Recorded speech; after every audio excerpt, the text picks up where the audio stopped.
Speaker Kevin McCarthy and House Republicans are playing the most dangerous game of chicken ever. I'm talking, of course, about the bill he squeaked through the House by just 2 votes that would raise the legal limit on borrowing to pay the nation's bills until next March, while also taking a meat axe to federal spending. For his part, President Biden has been adamant. He will not negotiate over raising the debt ceiling. And he's right. The full faith and credit of the United States shouldn't be held hostage to achieve budgetary goals that have nothing to do with paying for stuff already purchased.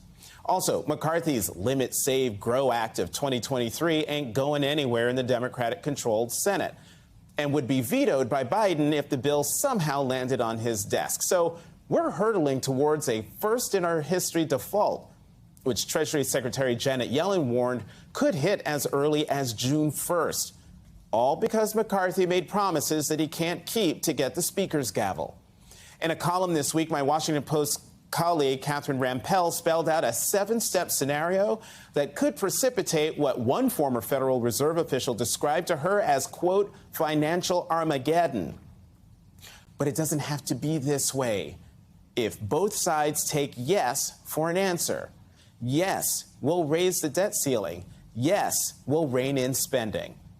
Part of the problem here is that Speaker McCarthy's legislation, with its $3 trillion in savings wrought by locking in federal agency funding at fiscal year 2022 levels and capping future budget growth at 1% over the next decade, in exchange for raising the debt ceiling, is also masquerading or trying to masquerade as a budget, which it isn't.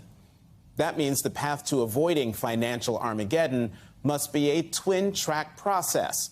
Track 1, agreement to raise the debt ceiling without conditions. Track 2, immediately begin negotiations over the 2024 budget, which the president told Stephanie Ruhle he's ready to do.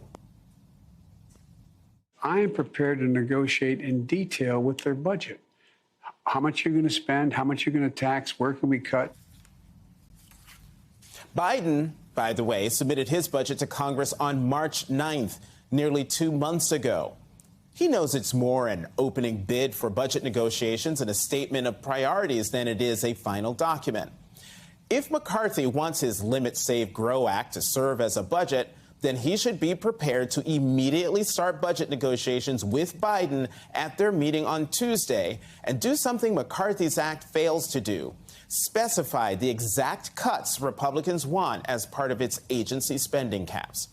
More importantly, if McCarthy is serious about reining in federal spending, he will release the hostage that is the global economy. But what makes this whole situation so scary is the very real fear that McCarthy will shoot the hostage to save his speakership.